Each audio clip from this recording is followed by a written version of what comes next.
नमस्कार, यो एभिन्यूज खबरको संकेत हो। तपाई अहिले एभिन्यूज@2 मा हुनुहुन्छ। म रेखा श्रेष्ठ। प्रारम्भमा मूल खबर। दोलखाको मार्बुमा पहिरोले पुरिएर 1 जनाको मृत्यु, 3 जना बेपत्ता। भारतको उत्तराखण्डमा पनि पहिरोमा 7 नेपाली पुरिए। 2 शताब्दीदा पनि सुन तस्करीमा संलग्न मुख्य मान्छे फेला पर्न सकेन। छानबिनको जिम्मेवारी सीआईबीलाई दिने सरकारको तयारी। देशभरका अस्पतालहरूमा आँखा पाक्ने समस्या भएका बिरामीको चाप, सावधानी अपनाउन चिकित्सकको सुझाव। एडिनोभाइरल भन्ने एउटा भाइरस हुन्छ, त्यसले निर्माण व्यवसायीहरूले आज पनि दिए प्रधानमन्त्री निवास अगाडि धरना। माग सम्बोधन नभए देशभर निर्माणका काम ठप्प पार्ने चेतावनी। अब खबरको सिलसिला प्रारम्भ गरौं दोलखामा पहिरो सम्बन्धी प्रसङ्गबाट।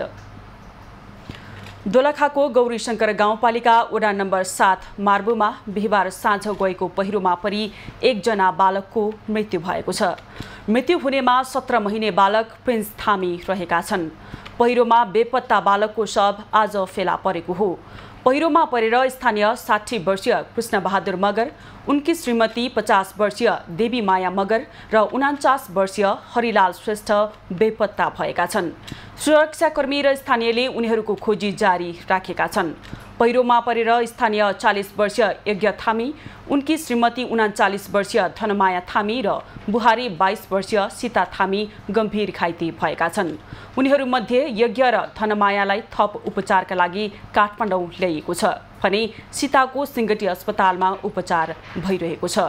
मार्बु गाउँको टोपाटार बस्तीमा छिमेकी वडा खारेतर्फको भिरबाट खसेको पहिरोले 5 घर पुरेको हो। भारतको उत्तराखण्ड स्थित गौरीकुण्डमा पहिरोले पुरिएर एकै परिवारका 7 जना नेपाली बेपत्ता भएका छन्। भारी वर्षापछि झरेको पहिरोले 3 वटा पसल बगाउँदा जुम्ला पातरासीका 7 नेपाली सहित कम्तीमा 13 जना बेपत्ता भएका हुन्। पहिरोमा पुरिएर अमर बोहरा र उनको परिवार बेपत्ता भएको हो। अमर सहित 3 छोरा, 2 छोरी र श्रीमतीलाई पहिरोले बगाएको भारतीय प्रहरीले जनाएको छ। भारतीय प्रहरीका अनुसार बेपत्ता हुनेमा अमर बोहरा, उनकी पत्नी 26 वर्षीय अनिता, छोरी 14 वर्षीय राधिका र 8 वर्षीय पिङ्की तथा छोराहरू 7 वर्षका पृथ्वी, 6 वर्षका जटिल र 3 वर्षका वकिल रहेका छन्। लगातार वर्षा भइरहेकाले उद्धारमा कठिनाई भइरहेको बताइएको छ। उनीहरूको नेपाल घर कहाँ हो भन्ने प्रहरीले खुलाएको छैन, तर स्थानीयले भने जुम्लाको पातरासीमा भएको जानकारी दिएका छन्। पहिरोमा बगेको एउटा पसल बोहरा परिवारले चलाइरहेको बताइएको छ। घटनाको विस्तृत विवरण आउन बाँकी छ। पहिरोमा पुरिएर 6 जना भारतीय नागरिक पनि बेपत्ता भएका छन्। गौरीकुण्ड प्रसिद्ध तीर्थस्थल केदारनाथ जाने बाटोमा पर्छ। सो स्थानमा रोजगारीका लागि पनि सयौं नेपाली पुग्ने गरेका छन्। सत्तारूढ नेकपा माओवादी केन्द्रको केन्द्रीय समिति बैठक आज तेस्रो दिन पनि जारी छ। कमलादी स्थित प्रज्ञा भवनमा जारी बैठकमा केन्द्रीय सदस्यहरूले आफ्नो धारणा राखिरहेका छन्। अध्यक्ष पुष्पकमल दाहालले केन्द्रीय समिति बैठकमा प्रस्तुत गरेको राजनीतिक र सांगठनिक प्रतिवेदनमाथि सदस्यहरूले 3 दिनदेखि धारणा राखिरहेका हुन्। बैठकमा बोल्ने अधिकांश केन्द्रीय सदस्यले नेतृत्वको कार्यशैलीमाथि प्रश्न उठाएका छन्। त्यस्तै बैठकमा सुनकाण्ड र भ्रष्टाचारमा पार्टीका केही नेताहरूको नाम जोडिएको भन्दै त्यसबारे नेतृत्वले जवाफ दिनुपर्ने माग पनि नेताहरूले गरेका छन्। नेकपा एकीकृत समाजवादीको सचिवालय बैठक जारी छ। पुष्पलाल स्मृति प्रतिष्ठान चम्पादेवीमा आज बिहानदेखि बैठक बसिरहेको हो। बैठकले स्थायी कमिटी, पोलिट ब्युरो र केन्द्रीय समिति बैठकको नयाँ मिति तोक्ने बताइएको छ। यसअघि तय भएको साउन 16 र 17 गते स्थायी कमिटी, 18 र 19 गते पोलिट ब्युरो र 20 र 21 गते केन्द्रीय बैठक बोलाइएको भए पनि अन्तिम समयमा आएर प्राविधिक कारण देखाउँदै बैठक स्थगित गरिएको थियो।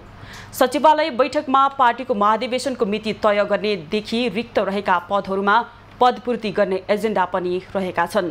सचिवालयले सङ्गठन सुदृढीकरण अभियानको समीक्षा तथा वैचारिक नीति, कार्यक्रम र कार्यदिशाका बारेमा पनि नयाँ ढङ्गले प्रस्ताव तयार पार्न खोजेको छ।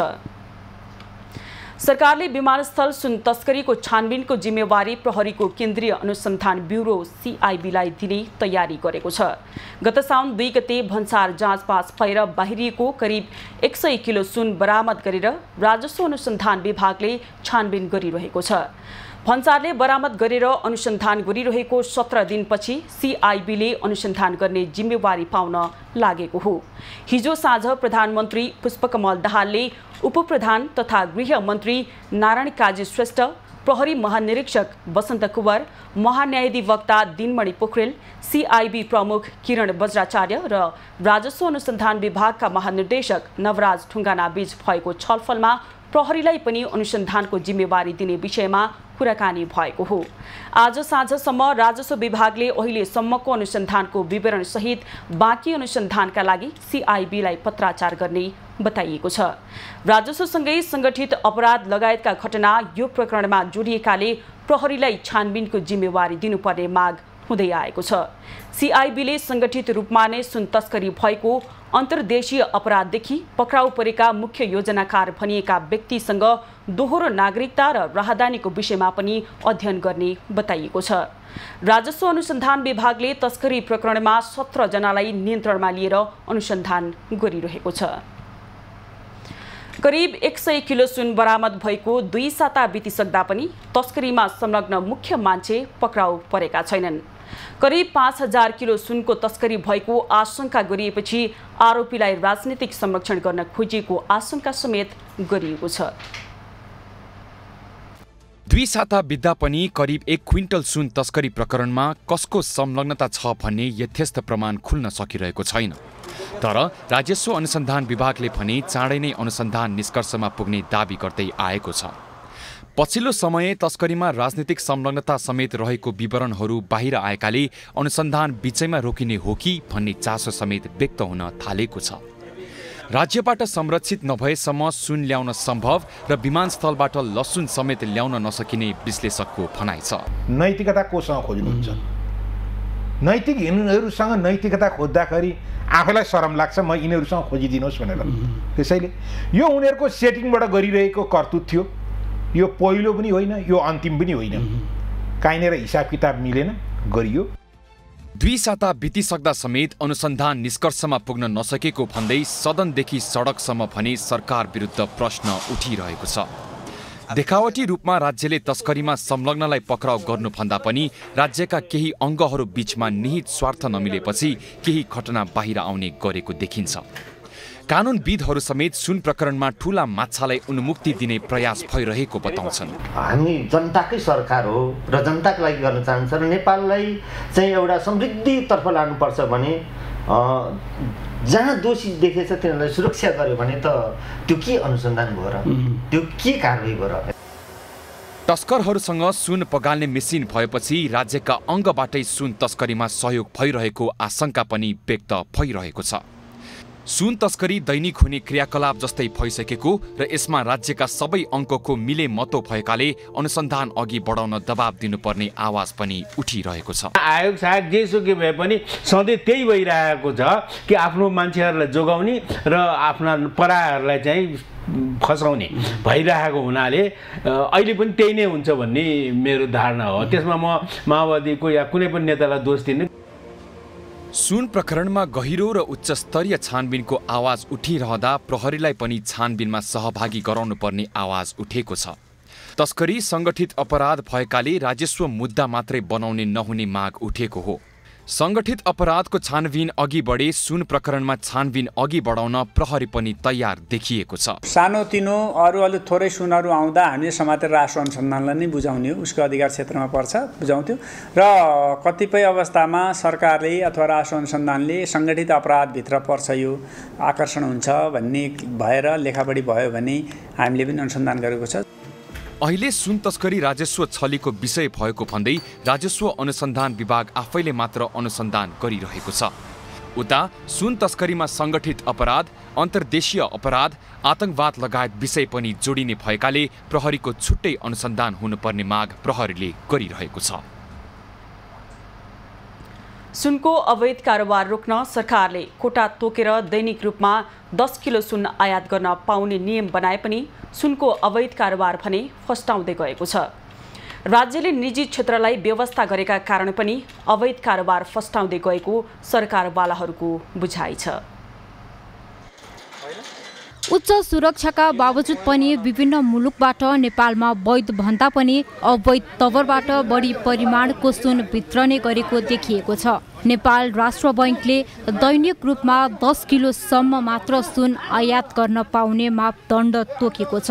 सुनको अवैध कारोबार रोक्न सरकारले कोटा तोकेर अवैध कारोबार हुन नदिने नियम बनाए पनि सुनको अवैध कारोबार भने फस्टाउँदै गएको छ। नेपालमा वर्षेनी 7 देखि 8 हजार किलोको हाराहारीमा वैध सुन वितरणी गरे तापनि पछिल्लो 2 वर्षमा मात्रै 35 केजी भन्दा बढी मात्राको सुन अवैध रूपमा नेपाल भित्रिएका छन्। 9 वर्षमा मात्र 600 केजी भन्दा बढी मात्राको सुन अवैध रूपमा नेपाल भित्रिएका छन्। नेपालको सुन बजारलाई कस्तो बनाउनु भयो त? औपचारिक मार्केट चाहिँ सुक्दै जान्छ, अनौपचारिक मार्केट जुन यो लिगल मार्केट चाहिँ सुक्दै जान्छ, इलिगल बजार चाहिँ क्रमशः चाहिँ त्यो बढ्दै जाँदाखेरि भोलि गएर नेपालको अर्थतन्त्र नै ध्वस्त हुन सक्ने होइन, उपभोक्ताहरूलाई पनि सही सामान चाहिँ उपलब्ध हुन नसक्ने होइन, त्यसमा चाहिँ गुणस्तरदेखिको विभिन्न चाहिँ प्रब्लमहरू त्यसमा आउन सक्छ। अवैध रूपमा भित्रिने गरेका सुनको एकिन तथ्याङ्क नभए पनि अवैध कारोबार फस्टाउनुमा राज्यको कमजोरी रहेको सरकारवालाहरूको बुझाइ छ। राज्यले निजी क्षेत्रलाई व्यवस्था गरेका कारण पनि अवैध कारोबार न्यूनीकरण हुन नसकेको अर्थविदको भनाइ छ। अब यो अहिले जुन विभिन्न माध्यमबाट अवैधानिक तवरले सुनहरू भित्रिरहेको छ, यो चाहिँ हाम्रो राज्यको नीतिको कारणले हो। राज्यले यति धेरै नीतिहरू यति रेग्रेसिभ टाइपका छन् कि आर्थिक नीतिहरू, जसले गर्दाखेरि लिगल फ्रेमवर्कबाट तपाईँले जे काम गर्नुहुन्छ भने पनि त्यसलाई चाहिँ कतै न कतै कुनै न कुनै तवरले त्यसलाई प्राइभेट सेक्टरलाई अथवा व्यवसायीलाई मर्का पार्ने, हिट गर्ने हिसाबले नै गरेको छ। सरकारले आयातमा जति कडाई गर्छ र महँगो कर लगाउँछ उति नै तस्करीबाट सुन वितरण गरेको देखिन्छ। त्यसले सरकारलाई राजस्वमा घाटा लाग्ने गरेको छ। गएको 10 वर्षमा वैधानिक तवरबाट 45,779 केजी सुन नेपाल भित्रिएको तथ्याङ्क छ। सुन तस्करीको धन्दामा संलग्नहरूले चीन र मध्यपूर्व खाडी देशबाट नेपाललाई ट्रान्जिट बनाएर भारतमा तस्करी गर्ने गरेका छन्। यसरी तस्करी गरेर भित्राएको सुनले नेपालको बजारको आधा भन्दा बढी हिस्सा ओगटेर करोडौं राजस्व छली गरेको विषयमा गृह प्रशासनले छानबिन गरेको देखिँदैन। भारतसँगको खुला नाका र तस्करहरूको प्रशासनसम्मको पहुँचका कारण नेपालबाट सुन तस्करी मौलाएको छ। खबरको सिलसिला अझै जारी छ, हामीसँगै रहनुहोला।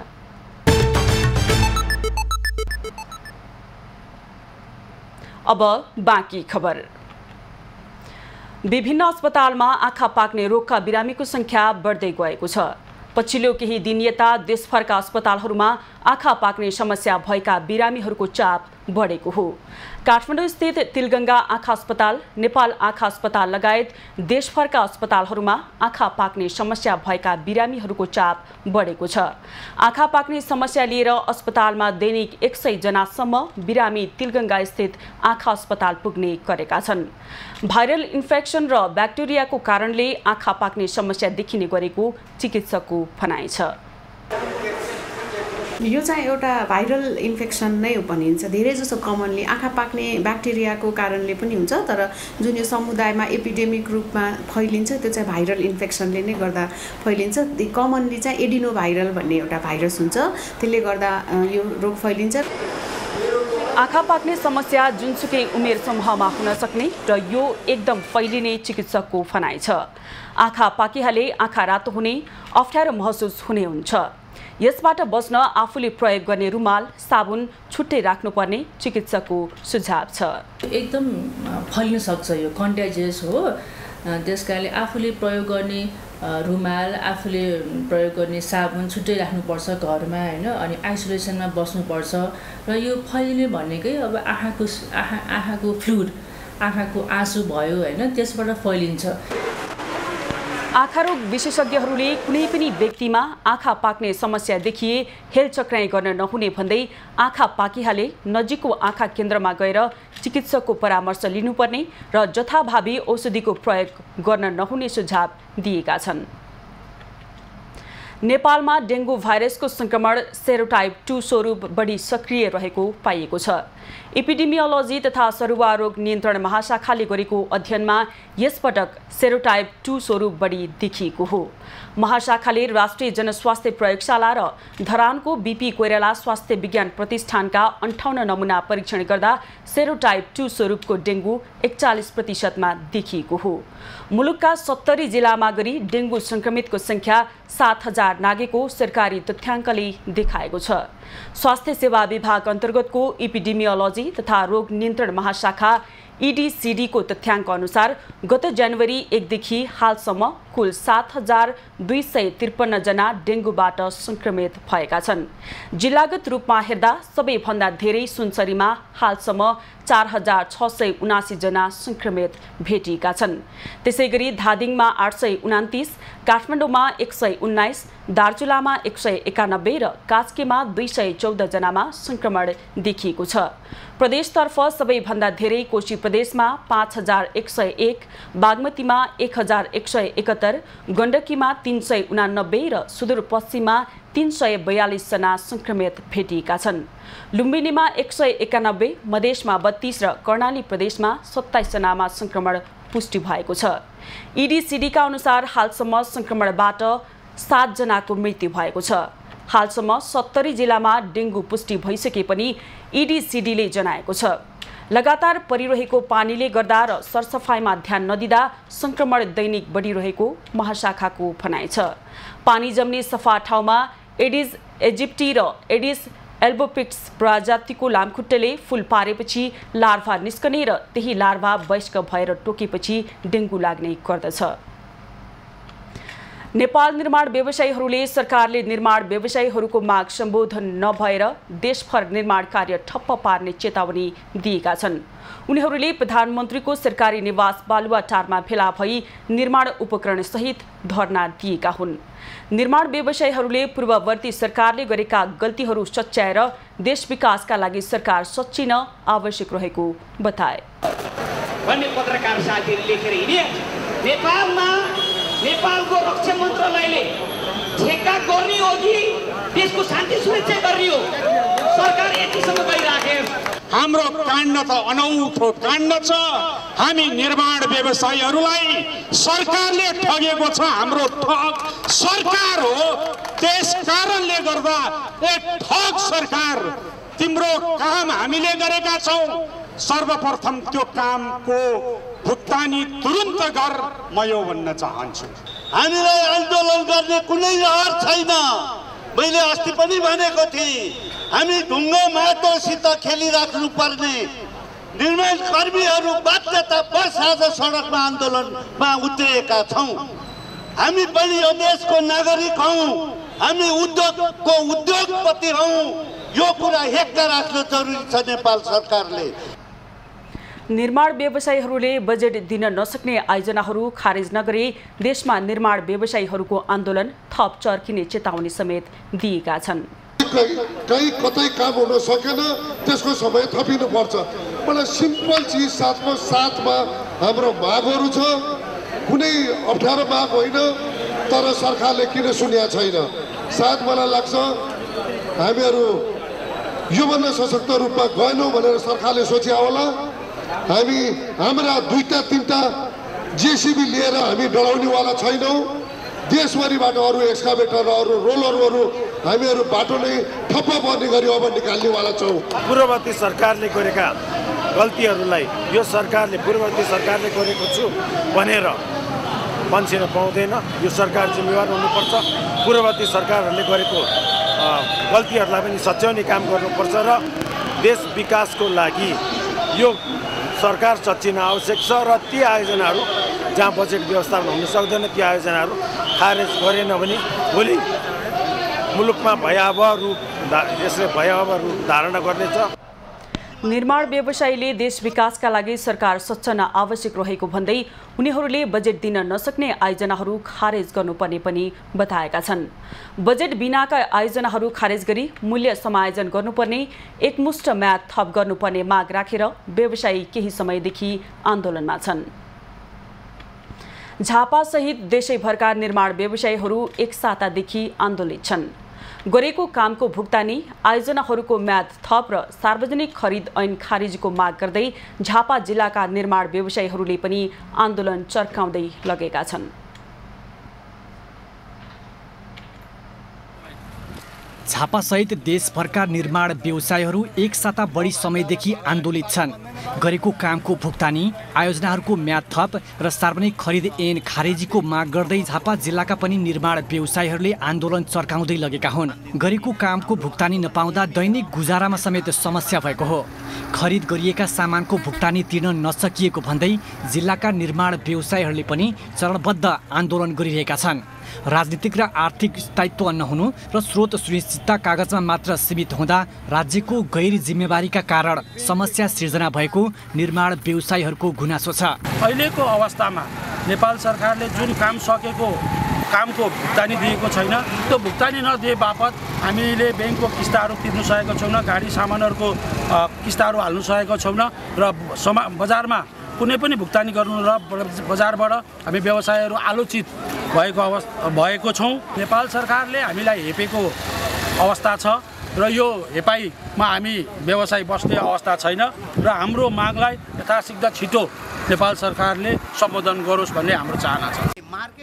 महासङ्घको पूर्व निर्धारित कार्यक्रम अनुसार आन्दोलित व्यवसायीले यसअघि सार्वजनिक खरिद ऐन तथा नियमावली तत्काल संशोधन गर्नुपर्ने, सम्पूर्ण ठेक्काको एकमुष्ट म्याद थप गरिनुपर्ने र जुनसुकै अवधिको ठेक्काको मूल्य समायोजन गरिनुपर्ने लगायतका माग गरेका छन्। प्रत्येक मन्त्रालय, मन्त्री, अर्थमन्त्री, गृहमन्त्री, एकदमै प्रधानमन्त्री सबैलाई हाम्रा कुराहरू स्वच्छ, कम्तीमा काम नगर्ने, हेलचेक्राइ गर्ने व्यवसायहरूलाई कारबाही होस्। यो निर्माण व्यवसायमाथिको यो यत्रो जुन किसिमको बिमाको भयो, ब्याङ्कको भयो, त्यस पछाडि सार्वजनिक निर्माणको ठेक्का लगाएर भुक्तानी नपाउने कुराहरू भए, अहिले सबै क्यासहरू चल्नुपर्ने अवस्थाहरू सिर्जना भइरहेछ। अनि क्रोनिक भएका प्रोजेक्ट निर्माण व्यवसायको कारणले मात्रै छैनन्, निर्माण व्यवसायको कारणहरू छन् भने उनीहरूलाई पनि कारबाहीको दायरामा ल्याउनु पर्यो।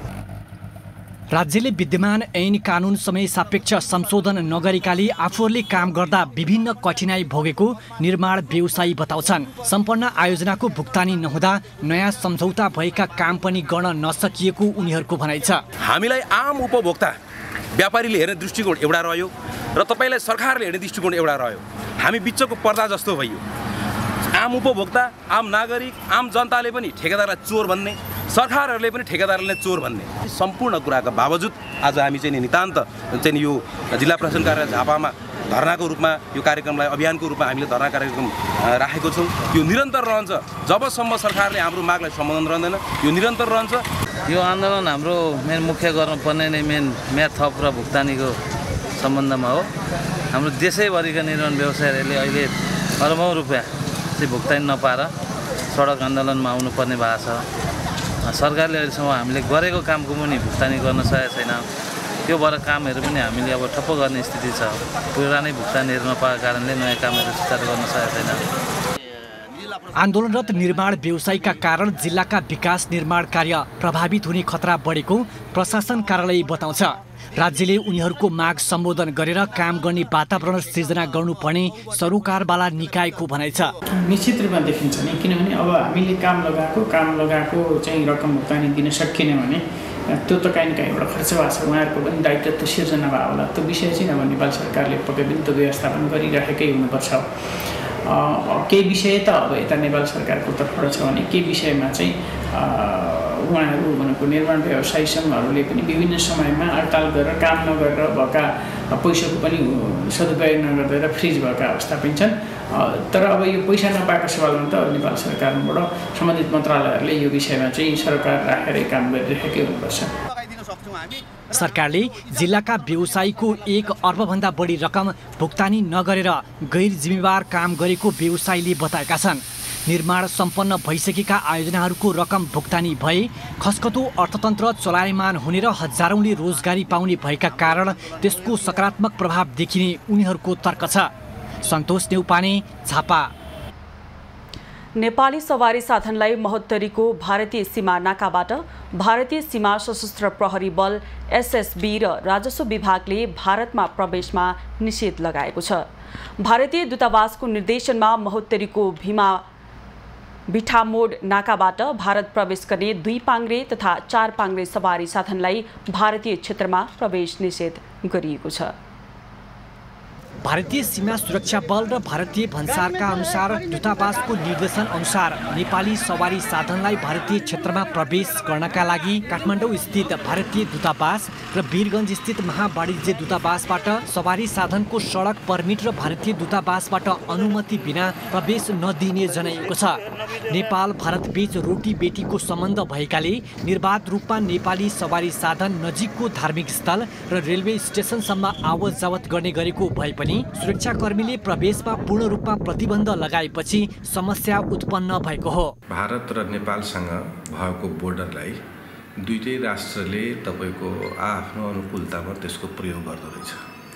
विभिन्न सन्धिहरूमा पनि खुल्ला बोर्डरको विषयमा उल्लेख छ र नेपाली जनता र भारतीय जनताले एक आपसमा सामान्य विषयहरूमा, गृहस्थ चिजहरूमा, किसानको चिजहरूमा तपाईको चाहिँ नि रोकछोक तपाईको चाहिँ हुने गरेको थिएन। हम सब अखन जा रहल छी, हमरा से कहै छी वीरगंज से लाओ भन्सार, काठमांडू से लाओ भन्सार, कहाँ से लाओ। मान लो आइ ओकर बियाह शादी होइए भेलै, ओकर बियाह शादी होइए भेलै। मान लो हम सब रिलेशन के यहाँ जबै तो कोन ढंग से जबै, कोन ढंग से बातचीत करबै, कोन ढंग से एठाम के प्रशासन कोन ढंग से हमरा सबके हल करतै समस्या। सवारी साधन प्रवेश निषेध गरेपछि सीमा नाकामा भारतीय एसएसबी र राजस्व विभाग विरुद्ध दैनिक विरोध प्रदर्शन भइरहेको छ। दैनिक उपभोग्यका सामानहरू ल्याउन र बिहेबारी गर्नेमा समस्या उत्पन्न भएको सीमा क्षेत्रका बासिन्दाको भनाइ छ। नेपाली र भारतीय सवारी साधनलाई नेपाल प्रवेश गर्दा र भारत प्रवेश गर्दा फरक खालको व्यवहार हुने गरेको छ। प्रशासनले भने सीमा सहज बनाउन पहल भइरहेको जनाएको छ। त्यो कस्टम्स डिपार्टमेन्टको तर्फबाट नि राजस्व बुझाएर मात्रै इन्डियामा इन्ट्री गर्ने व्यवस्था गर्ने भनेर निर्देशन भएअनुसार गरेको रे भन्ने मैले सुनेको छु। नेपाली सवारी साधन सहज रूपमा भारत लैजान मिल्दैन, तर भारतीय सवारी साधन सहजै नेपाल आएर निर्बाध घुमिरहेका हुन्छन्। भारतबाट नेपाल प्रवेश गर्ने जुनसुकै सवारी साधनले गाडीको अनरसेप बिलबुकलाई नेपालको भन्सारले आधार मान्छ। त्यसैको आधारमा नेपाली भन्सारले कागजात बनाउँदा लाइसेन्स नम्बर, चेसिस र इन्जिन नम्बर हालेर पठाउने गरेको छ। नेपालबाट भारततर्फ नेपाली नम्बर प्लेटको सवारी साधन लैजान निकै झन्झट बेर्नुपर्छ। हामीहरू जो इन्डियाको अहिले बिहे भएर मान्छे इन्डियातिर जाँदाखेरि त्यो बोर्डरमा त्यो रोक्छ गाडीहरू, अनि इन्डियाको गाडी नेपालमा आउँदाखेरि पुरै नेपालमा घुम्छ। रेलवेसम्म पहुँच भए पनि त्यहाँबाट उता जानु पर्दा दूतावासको स्वीकृति लिनुपर्ने अवस्था छ। वीरगञ्जमा यसअघि राखिएका महावाणिज्य दूतावास मार्फत यस्तो अनुमति दिने गरिएकोमा अहिले यसका लागि काठमाडौँ पुग्नुपर्ने अवस्था छ। कमलेश मण्डल, महोत्तरी। सीमावर्ती भारतीय बजारबाट किनमेल गरेर नेपाल भित्राइने सामानमा सरकारले भन्सार लिन थालेसँगै पूर्वी सीमा काकडभिट्टा नाका हुँदै भारतीय बजार जानेको संख्यामा ह्वात्तै कमी आएको छ। 100 भन्दा बढी मूल्यको मालसामान लिएर भारतको स्थलमार्गबाट नेपाल प्रवेश गर्ने यात्रुहरूले आफ्नो साथमा ल्याएको मालसामानको भन्सार तिर्न अनिवार्य गरिएसँगै भारत जानेको संख्या घटेको हो। सीमावर्ती भारतीय बजारबाट किनमेल गरेर नेपाल भित्राइने सामानमा सरकारले भन्सार लगाउन थालिसकै पूर्वी सीमा काकडभिट्टा नाका हुँदै भारतीय बजार जानेको संख्यामा ह्वात्तै कमी आएको हो। 100 भन्दा बढी मूल्यको मालसामान लिएर भारतको स्थल मार्गबाट नेपाल प्रवेश गर्ने यात्रुहरूले आफ्नो साथमा ल्याएको माल सामानको भन्सार तिर्न अनिवार्य गरिएसँगै भारत जानेको संख्या घटेको हो। सीमावर्ती बजारमा हुने अवैध कारोबारलाई निरुत्साहित गर्न काकडभिट्टा नाकामा 100 रुपैयाँ भन्दा बढी मूल्यका सामानमा अनिवार्य भन्सार तिराउन थालिएको मेची भन्सार कार्यालयले जनाएको छ। यसअघि सीमा क्षेत्रका भारतीय बजारमा गरिने किनमेलमा भन्सार अनिवार्य थिएन। यस्तो नियमले सीमा क्षेत्रका नेपाली बजारलाई राहत मिल्ने भन्सारको दाबी छ। करिब 2051 सालदेखि नै यो चाहिँ व्यवस्था लागू भयो हो। यो चाहिँ निरन्तर रूपमा चाहिँ यसरी नै अब माल चाहिँ सामान्यतया जाने आउने ल्याउने भइरहेको अवस्था थियो। अब सामान्यतया अब छुटपुट आफ्नो हिसाबले घर व्यवहार मिलाउने हिसाबले चाहिँ ल्याउने हिसाब थियो। जेठ 15 मा परिष्कृत रूपमा अर्थ मन्त्रालयले प्रकाशित गरेको यात्रुको भन्सार सुविधा अन्तर्गत यस्तो नियम आएको भन्सारले जनाएको छ। सीमावर्ती भारतीय बजार, पानी ट्याङ्की, नक्सलबाडी र सिलगढीबाट किनमेल गरेर आउनेले यसअघि काकडभिट्टा नाकाबाट भन्सार शुल्क नतिरी घराइसी सामान भित्र्याउँदै आएका थिए। तर अहिले घराइसी प्रयोगका लागि ल्याइएको थोरै सामानमा पनि कर लगाइएको भन्दै सर्वसाधारणले गुनासो गरेका छन्। 100 रुपैयाँ भन्दा बढी मूल्यको सामान भारतबाट ल्याउँदा भन्सार शुल्क लिन थालेपछि सीमावर्ती भारतीय बजारमा घराइसी सामान किन्न जाने निरुत्साहित भएका छन्। 100 रुपैयाँको त अहिले केही आउँदैन बजारमा। 100 रुपैयाँको त अब आलु नै आइहाल्छ, प्याज र आलु। अब त्यति बजार गर्नुको लागि पार्टीको जाँदाखेरि रिक्सा भाडा कता गयो, अप एन्ड डाउन खर्च कता गयो, त्यसको फाइदा छैन। त्यही त अब त्यो आर्मी नेपाल आर्मीहरूलाई पनि सोध्यौँ। अब घर खर्चको थोरै थोरै दिन्छ, 5 केजी चिनी 5 केजी तेलसम्म भन्नुभयो त्यहाँ नेपाल आर्मी प्रहरीहरूले पनि। उहाँ इन्डियन व्यापारीहरूले पनि दिन्छ, त्यस्तो पर्दैन भन्नुभयो। अनि अब हामीले सामान ल्यायौँ, अब सीमित पैसा लिएर गएको थियो। अनि त्यसले पुगिहाल्ला भन्सार गर्न पनि भनेर आएको। यहाँ 3-4 दिनको 3000 भन्सार भन्नुभयो। भन्सारमा कडाई गर्दा सीमा क्षेत्रका भारतीय बजारमा किनमेल गर्ने प्रवृत्ति निरुत्साहित भई स्वदेशी बजारमा कारोबार बढ्ने अपेक्षा सरोकारवाला निकायले लिएका छन्। आफ्नो स्वदेशी उपभोक्ताहरूले स्वदेशी उत्पादनलाई प्रयोग गर्नुपर्छ र राजस्व वृद्धिसँगै स्थानीय उत्पादनलाई चाहिँ प्रवर्धन गर्नुपर्छ भन्ने उद्देश्यमा चाहिँ अहिले यो समग्र सीमावर्ती क्षेत्रहरूमा चाहिँ वारिपारीको नाममा चाहिँ अवैध चाहिँ गएर भन्सार चाहिँ कारोबार बढ्दो छ। पूर्वी नाकामा परिचालन गरिएका भन्सार कर्मचारी, सशस्त्र प्रहरी र नेपाल प्रहरीले भारतबाट किनमेल गरेर फर्केकालाई भन्सार शुल्क तिराउन नाकामै जाँचमा कडाई गर्न थालेका छन्। भन्सार र सुरक्षाकर्मीको कडाईपछि सीमावर्ती नेपाली बजारमा चहल पहल बढेको सरोकारवाला निकायको भनाइ छ। भन्सारले यो नियम लागू गरेसँगै 100 भन्दा बढीको सामान ल्याउने यात्रुबाट 9 लाख बढी राजस्व सङ्कलन गरिएको जनाइएको छ। सन्तोष न्यौपाने, छापा। अब पालो एभेन्यूज एट बिजनेसको। नेपाल उद्योग वाणिज्य महासङ्घका अध्यक्ष चन्द्रप्रसाद ढकालले मुलुकको कठिन समयले निजी क्षेत्रको सहकार्य माग गरिरहेको बताएका छन्। महासङ्घको नेतृत्व लिएको 100 दिन पुगेको अवसरमा पत्रकारसँग कुरा गर्दै उनले विगत लामो समयदेखि आफूले निजी क्षेत्रका मुद्दाहरू एउटै भएकाले सहकार्य आवश्यकता भएको बताएका छन्। अध्यक्ष ढकालले मौद्रिक नीतिमा निजी क्षेत्रको ठूलो अपेक्षा भए पनि नीतिले यसलाई सम्बोधन गर्न नसकेको बताए। अध्यक्ष ढकालले विगतमा आयात निरुत्साहित गर्ने र चालु पुँजी कर्जा मार्गदर्शनले समस्यामा पारेको भन्दै यसले बाह्य क्षेत्र सन्तुलित बनाए पनि मुलुकभित्र अर्थतन्त्र मन्दीमा गएको उनको भनाइ छ। कर्जा विस्तार उच्च रूपमा भएर पनि आर्थिक वृद्धि हुन नसक्नुको कारण अध्ययन गर्न आवश्यक भएको पनि उनले बताए। त्यस्तै अध्यक्ष ढकालले महासङ्घले विधान संशोधन प्रक्रियालाई पनि अगाडि बढाएको जानकारी दिए। नेपालगञ्ज उद्योग वाणिज्य सङ्घमा नयाँ नेतृत्व चयनका लागि 2 समूह चुनावी प्रतिस्पर्धामा उत्रिएका छन्। भदौमा हुने निर्वाचनमा समावेशी र साझा प्रजातान्त्रिक समूहले उम्मेदवारी घोषणा गरेर प्रचार प्रसार तीव्र पारेका हुन्। समावेशी समूहबाट टङ्कबहादुर थामी र साझा लोकतान्त्रिकबाट ललित कुमार रौनियार अध्यक्षको प्रत्याशी रहेका छन्।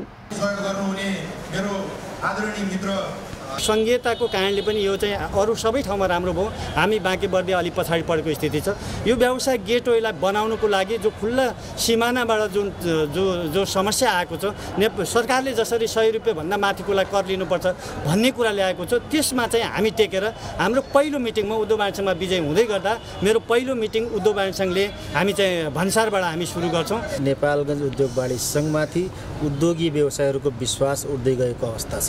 स्वतःस्फूर्त व्यापारीहरू चाहिँ उद्योग वाणिज्यसँग सदस्य बन्न आउँदैनन्, उद्योग वाणिज्यसँग जोडिन चाहन्नन्। त्यसकारणले अहिले सबैभन्दा ठुलो एजेन्डा के छ भनेपछि नेपालगञ्ज उद्योग वाणिज्य सङ्घमाथि व्यवसायीहरूको उठेको विश्वासलाई पुनः स्थापित गर्नु र उद्योग वाणिज्य सङ्घलाई व्यवसायी मैत्री बनाउनु, व्यवसायीका हकहितका लागि बोल्ने एउटा संस्थाको रूपमा पुनः त्यसलाई स्थापित गर्नु अहिले सबैभन्दा प्रमुख एजेन्डा भनेको यही नै हो। समावेशीतर्फ उपाध्यक्षमा चिरञ्जीवी ओली, वाणिज्यतर्फको उपाध्यक्षमा हरिलाल न्यौपाने, महिला उपाध्यक्षमा मन्दिरा पाण्डे, महासचिवमा भीमबहादुर राणा भाट उम्मेद्वार छन्। साझा लोकतान्त्रिकबाट वाणिज्यतर्फको उपाध्यक्ष विष्णुप्रसाद श्रेष्ठ, उद्योगतर्फको उपाध्यक्षमा मोहम्मद सफिक बिहना, महिला उपाध्यक्षमा करिश्मा योगी, महासचिव टङ्क प्रसाद शर्माले उम्मेदवारी घोषणा गरेका छन्। प्रतिस्पर्धामा उत्रिएका दुवै समूहले खुल्ला नाका कारण व्यवसाय विस्थापित हुने बाध्यताको अन्त्य, राजस्व असुलीमा वैधता, उपभोक्तालाई सन्तुष्ट बनाएर अगाडि बढ्ने प्रतिबद्धता जनाएका छन्। मिटर ब्याज पीडितहरूले सरकारले जाँचबुझ र अनुसन्धानका नाममा महोत्तरी जिल्लामा बनाएको सहायक प्रमुख जिल्ला अधिकारी नेतृत्वको समन्वय समितिले पीडितहरूलाई दबावमा राखेर जबरजस्ती सहमति पत्रमा हस्ताक्षर गर्न लगाएको गुनासो गरेका छन्। जिल्लामा बनेको समितिले मिटर ब्याजी साहुकरको प्रभावमा परेर आर्थिक चलखेल गरी साहुकरलाई उन्मुक्ति दिने र पीडितको उजुरीलाई कमजोर पार्ने गरी भूमिका खेलिरहेको आरोप लगाएका छन्। बिचौलिया मार्फत आर्थिक चलखेल गरी महोत्तरी प्रशासनले जिल्लामा मिटर ब्याजी साउमाथि परेको उजुरीमा धमाधम मिलापत्र गराइरहेको विरोधमा सदरमुकाम जलेश्वरमा पटक पटक विरोध प्रदर्शन हुने गरेको छ। पीडितलाई दबावमा पारेर मिटर ब्याजी साउसँग मेलमिलापको नाममा जिल्ला प्रशासन कार्यालयले थप पीडा दिने कार्य गरिरहेको छ।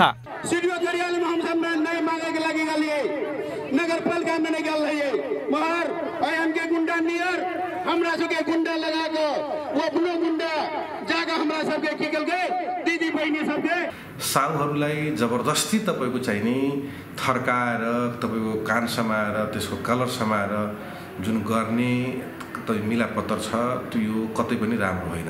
मिटर ब्याजी साहुलाई कानुनी कारबाहीको साटो सहायक प्रमुख जिल्ला अधिकारी उपेन्द्र न्यौपानेको संयोजकत्वमा रहेको समितिले पीडितलाई दबाब दिएर साहुसँग बिचौलिया मार्फत आर्थिक चलखेल गरी मेलमिलाप गराएर उन्मुक्ति दिने कार्य भइरहेको पीडितको गुनासो छ।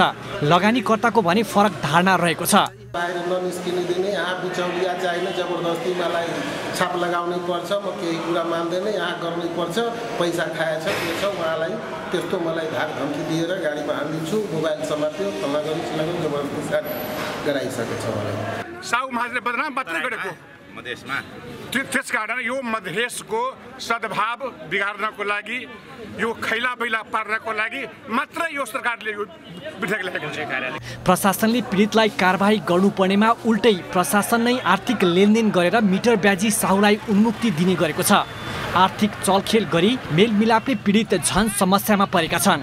साहुलाई तिर्नुपर्ने ऋणको भुक्तानीको समय सीमा तोक्ने र पीडितलाई जबरजस्ती सहमति गर्न लगाउने कार्यले प्रशासनको काम कारबाहीमाथि नै प्रश्न उठेको छ। पीडित भनिएका र पीडक भनिएका दुईटै पक्षलाई राखेर छलफल गराएर सहमति गराएर उहाँहरू खुसी भएर सेटल भएर जानुभएको छ। पीडितहरूले समितिले पीडितहरूलाई नै झन समस्या पार्ने गरी भुक्तानीको समय सीमा तोकिदिने र पीडितलाई जबरजस्ती सहमति पत्रमा हस्ताक्षर गराउने काम गरिरहेको भन्दै सरकारले गठन गरेको जाँचबुझ आयोग र जिल्ला प्रशासन कार्यालयको भूमिकामाथि नै प्रश्न गरेका छन्। अनुचित लेनदेन मिटर ब्याजी सम्बन्धी जिल्ला प्रशासन कार्यालय महोत्तरीमा 2877 उजुरी परेको थियो। 230 प्रतिवेदनमा मिटर ब्याजी र पीडित बीच मेलमिलाप भइसकेको छ। 380 उजुरी छलफलको क्रममा रहेको छ। कमलेश मण्डल, महोत्तरी। अब पालो कृषि खबरको। कृषि तथा पशुपक्षी विकास मन्त्रालयका अनुसार मनसुन पूर्ण रूपमा सक्रिय नहुँदा यो वर्ष गत वर्षको भन्दा कम रोपाइँ भएको छ। कृषि तथा पशुपक्षी विकास मन्त्रालयका अनुसार मुलुकभर 13,57,816 हेक्टरमा रोपाइँ हुने गरेकोमा यस वर्ष साउन 12 सम्म जम्मा 77% अर्थात् 10,53,404 हेक्टर जमिनमा रोपाइँ भएको हो। गत वर्ष यही अवधिमा 90% सम्म रोपाइँ भएको थियो। रोपाइँ नहुनुको प्रमुख कारण सिंचाइको समस्या हो। गोरुमा महामारीका रूपमा फैलिएको लम्पी स्किन रोगका कारण पनि धान रोपाइँमा प्रभाव परेको छ। मन्त्रालयका अनुसार बढी धान फल्ने मधेसका 8 जिल्लामा यसपालि कम पानी पर्दा रोपाइँ गरिएको जमिन पनि तातेर रोपो मर्न थालेको छ। नेपालमा एक वर्षमा 79 लाख टन धान खपत हुने गर्दछ। आर्थिक वर्ष 2079-80मा 74,86,472 टन धान उत्पादन भएको थियो। अहिलेको अवस्था हेर्दा धान उत्पादन 10 देखि 20% घट्ने अनुमान गरिएको छ। करिब 15% मात्रै धान उत्पादन कम भए झण्डै 15,36,500 टन धान नेपाललाई अपुग हुने देखिन्छ। नेपाल भारत बीच भएको सम्झौता अनुसार भारतले नेपाललाई 15 वटा मुर्रा जातका रागो निशुल्क उपलब्ध गराउने भएको छ। ती रागो ल्याउनका लागि कृषि तथा पशुपक्षी मन्त्रालयले 4 सदस्यीय विज्ञ टोली भारत पठाउने भएको छ।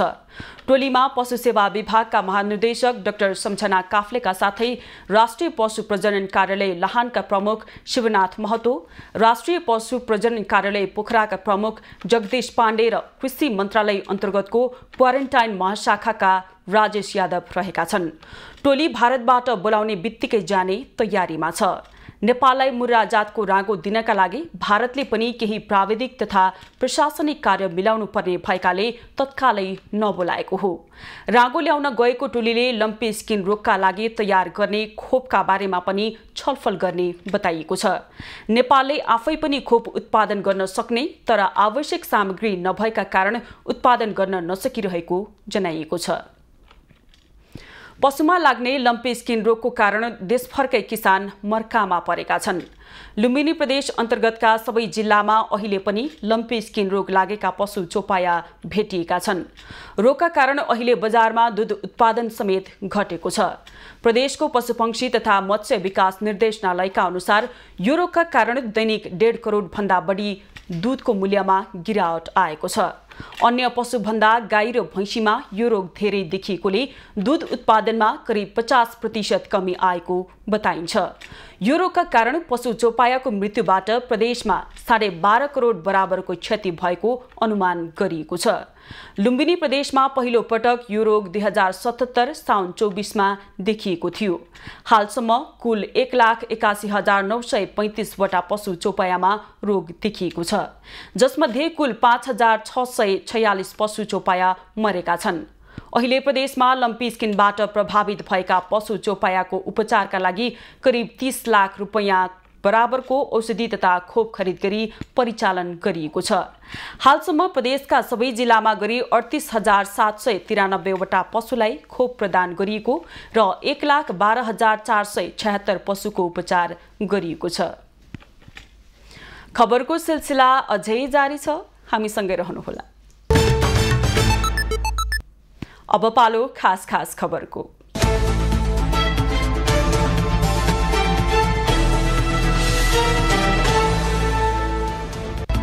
नेपाली कांग्रेसले डेंगू रोग महामारी नियन्त्रणमा जुट्न स्थानीय सरकार, स्वास्थ्य संस्थादेखि सरकारको ध्यानाकर्षण गराएको छ।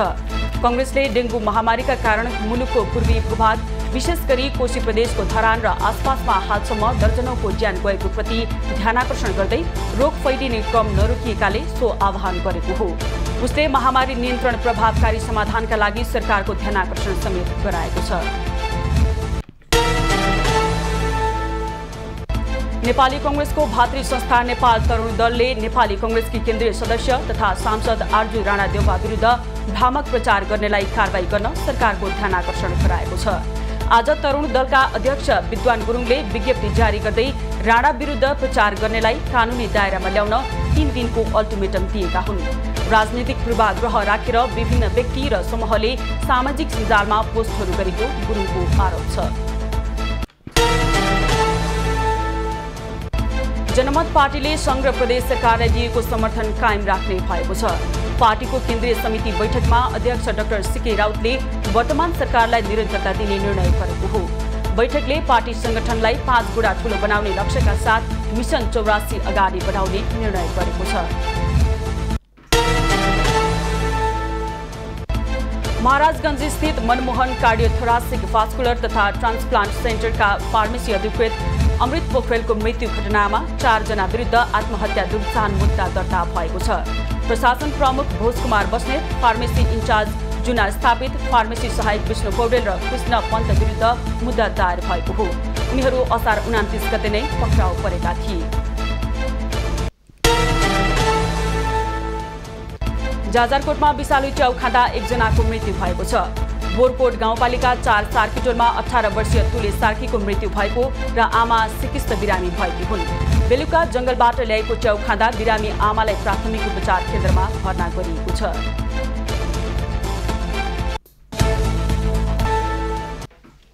अब पालो एभेन्यूज एट मौसमको।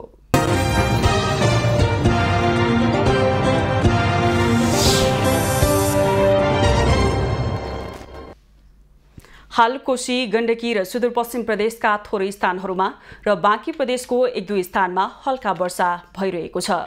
अपराह्न कोशी, बागमती, गण्डकी, लुम्बिनी र सुदूरपश्चिम प्रदेशका 1-2 स्थानमा मेघगर्जन र चट्यान सहित भारी वर्षाको समेत सम्भावना रहेको छ।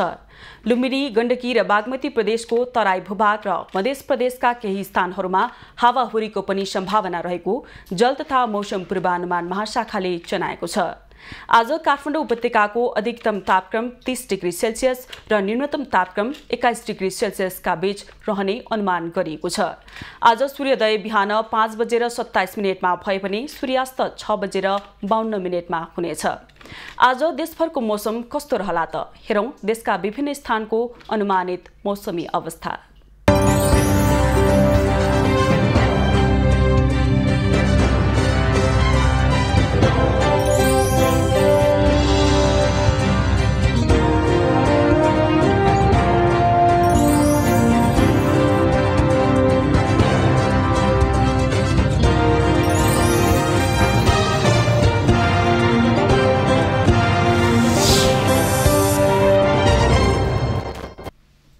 अहिलेलाई खबरको क्रम यति नै। एभेन्यूज खबरका यी सहित अन्य विस्तृत खबरका लागि www.avenews.tv लगइन गर्न सक्नुहुनेछ। युट्युब, फेसबुक र ट्विटरमा पनि हामीलाई फलो गर्न सकिनेछ। खबरभित्रको खबरका लागि हेर्दै रहनुहोला एभेन्यूज खबर। नमस्कार।